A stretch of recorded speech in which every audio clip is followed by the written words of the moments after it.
Obboleettii teenya Roozaa baga gammaddee nuleesii gammannee atillee baga gammaddee gammachuu teenya siin jedha obboleettii teenya wallaahi namni keenya haa ta'u garuu namni keenya waa himuuf hin muddama bakka injiraamte isiin hin muddamte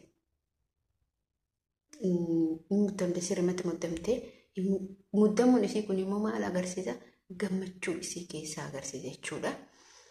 Assalamu alaikum warahmatullahi wabarakatuh. Akkam jirtu nagaa keessanii fayyaa keessanii isin jecha anillee alhamdulillah galata rabbii nagaa jira. Rabbiin galanni haa ga'u. Isin akkam jirtu nagaa qabdu fayyaa qabdu mee viidiyoo keenya like godha share godha subscribe godha isin jechu barbaada. Hordoftoota kabajamtoota kiyyaa viidiyoo nanaarra qabadhee isin dhufee akkuma beekamu waa'ee Roozaa irraa yeroo sanaan ulfaa'ee jira. Ani ilmoo garaa qabaa jette. Baatii takka yoo ta'e baatii takka guuttee na fakkaata. Baga rabbiin si gammachiisee baga gammaddee baga lama irraa sadii taatanii abbaa manaa keetillee baga gammachiiftee rabbi si haa gammachiisu katillee gammadii ilma quwwaa qabu rabbi sitti haa kennu ilma abbaaf haadha caalu rabbi sitti haa kennu ilma biyya bulchu rabbi sitti haa kennu ilma diinii qabu ilma waan hundaa beeku hayyuu rabbiin sitti haa kennu jedha. Obboleen kiyya waan isinirraa dubbachuu barbaadu. Ijoollee warroonni guddinii tiktaa karaa yuutuubaroota hedduun akkasuma karaa hedduun yaani wantaan kun jira. Garuu waan takka isin dhaama jechuudha. Saraaha yaani dubbii isa waan nuti waa hunduma keessattuu otoo of jenne otoo dhaabbanne otoo waa himuuf fiiguu baanne. Amma jechuun hojjettiin kun isheef garuu malee anaaf aadila garuu isheef maali hojii sadii ji'a afur ji'a shan geettee bakka injiraamitu uummatuma isii kana saapiraayis otoo gootee na jetudha. Maaliif injiraamiti namni tokko akkanumatti dafii waa himuuf muddamu maali hin dhaqqabda. Hin dhaqqabda walaa rabbiin si haa kennu garuu isiin wanta kana goote mirqaan sarraaye otoo balbala qabaadhee gorsee ture. Garuu maal godharee barreessafii ture garuu barreessafii ture isiin barreeffaman argitu na fakkaate. Keessatti qabadhu waan hundaa jedhanii ture. Keessatti yeroo qabannu hunduu akkaataa qabaa. Yeroo himatamutu jira. Wanni miidiyaa beeksisamu maaltu jira bakka. Yoo ji'a torba sadii akkas keettee miidiyaa beeksistus maaliif hordoftoota isii yoo gammachiifte yoo saapiraayis goote waan ajaa'ibaati. Ammallee rabbiin kee baga si gammachiiseenna. Nuti dubartoonni waa himuuf otoo muddamu baanne. Otoo waa himuuf fiiguu baanne. Bakka injiraamiti akkanumatti jechuudha. Kuni haala amala keenya haala dubartoonni mirqaan sarraa'ee beekaa kan namni tokko qaba dubbatu gammachuu irraa waan akkasiisan dubbata gabbayee jechuudha malee waan biraatti fi hamtuuf hin dubbatu. Hordoftoonni isii kunillee waan bakka komantiisa laaltee bakka mirqaan ta'een isiin garuu jechuudha nuti mootu otoo waan hundumaa keessa keenyatti qabanne otoo waan hundumaa himuuf fiiguu baanne otoo waan hundumaa miidiyaa irratti arguu baanne baay'ee tokko nuti tola.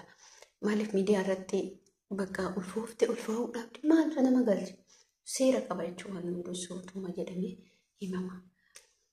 Kanaaf nuti hin jarjarra takka gammachuudha takka mootummaa dhimma kana beeksisuudhaa fi injiraamiti haa ta'u alaa kulli haala rabbiin bakkeessee godhe wanni dhalatullee ka beekuu ka abbaa beekuu ka haadha beekaa kabaja ka biyya bulchu rabbii haa taasisu jedhaan alaa kulli haala du'aa hin beeku beekaa kanarra laalina. Kanaaf isin jechuu barbaade. Bultiin gaariidha.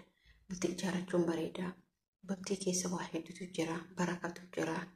Duniyaan amma namni nuti bakka bakkatti mana garaagara na teennee facaafnutu nuyyuu sirrii miti jechuudha. Maaliif namni gaafa bultii ijaarrate duniyaan isaa sunillee walitti qabamti. Nuti amma biyya abbaa teenya umrii keenya guutuu yookiin hamma teenya kanaan teenyu jechuudha. Biyya abbaa teenya fi Roozaa fakkeenyaaf yoo ta'u waggaa meeqa Yaman turte erga galtee waggaa 2 akkasuma fakkaatan beekuun garuu laalakaa amma kun kanaaf jechuudha. Obboleen kiyya waa hundumaa obsuun barbaachisaadha. Waa hundaa yoo obsine ni qaqqabna wallaahi waan feene qaqqabna waan feene bira geenya waan feene hojjechuu dandeenya isin jechuu barbaada. Ala maal isin jaa waan isin jechuu barbaadu obsa waa himuuf hin fiiginaa. Wallatti waa himuuf hin fiigine abbaa manaa keetiitti waa himuuf hin fiigin irratti ilaalladhu. Maaliif wanni san addaan baafadhuuti akkasitti ifa godhe. Yoo humna addaan hin baafatin immoo booda rakkoo. Nuti dubartoonni sirrii akka waa himnu akka waa dubbachuu jennu ni muddamna, ajaa'ibatti muddamna jechuudha. Kanaaf rabbi waan hundumaa nu haa laaffisu. Utoo obsinii, utoo wal gorsinii, utoo waa hundumaayyuu keessa keenyatti qabachuuf yaalle baay'ee barbaachisaadha. Maaliif gaafa waa qabachuuf yaalte amma jedhamti namni tokko abbaa manaa isaatti utoo uffata inni hin qayyaratin balbalatti dubbiin eegu. Bakka dubartoonni haala keenya kun haala amala keenya jechuudha. Utoo inni maal hin jedhin nuti hoo balbalatti inni dubbii jechuudha. Akkasiin ta'u dubbiin akkasii miti. Dubbiin akkas hin jiru. Kana isin jechuu barbaada. Waan isin jechuu barbaadu nuti waa hundumaa keessatti of eeggannoo cimaa gochuu qabna. Of jabeessuu qabna. Akkas isin jedha warroonni rabbiin bultiin ijaarratti rabbii bultii isin haa ijaarachiisu. Bultii keessa waa hedduu jira. Bultii keessa barakat jira. Ilmatu jira. Ilmatu dhufa.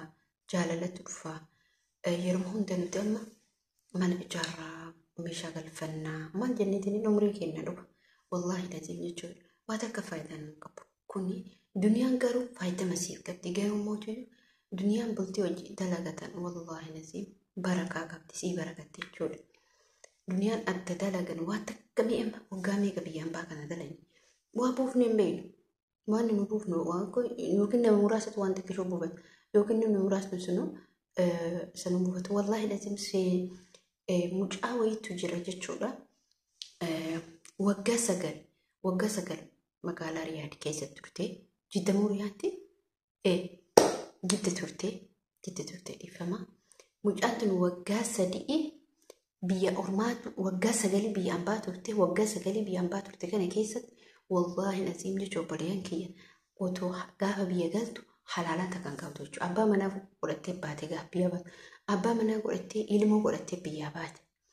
Waggaa 9 kana keessatti isiin abbaa manaa isii fuudhet niitii biraa fuudhet mana ijaaratet isiin hanga kana warri isii hanga kana waan abbaa manaa isii dalagusan gonkumaa guman qaban jechuudha.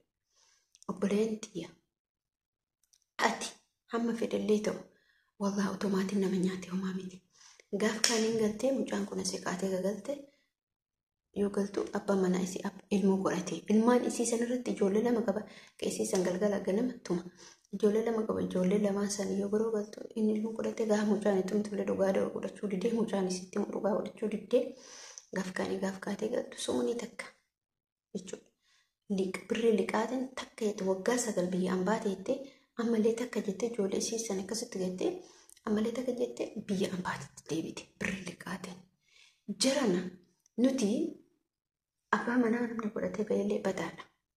Namni obboleessa gaarii hin qabaatin yoo abbaa gaarii hin qabaatin wallaahi duniyaan isaa of jetteetuma qilleensuma irratti tarti. Kama argatutti taphata. Yaa'anii jechuun isinii galaa miti. Yoo dhiirti gaariin kabultii san qabdee eedutu jira. Dhiirti gaariin kabultii san bittinneessutu jira jechuudha. Kanaaf duniyaa teessanillee qabachaa bultii isaanii teessanillee galaa ijaarradha. Warra biyya ambaa keessa jirta. Wallaahi biyya ambaa teessanii mana ijaaruu yoo ta'an abadan ati mana ijaaruu hin dandeettu. Qaxarumsi dhufanii kanaaf viidiyoo kiyya laayik godhaa, sheer godhaa, sabiskiraayib godhaa. Na jabeessaa isin jechuu barbaada. Inshaallah hanga viidiyoo biraatti walitti deebinutti. Assalaamu alaikum warahmatullahi wabarakaatuh.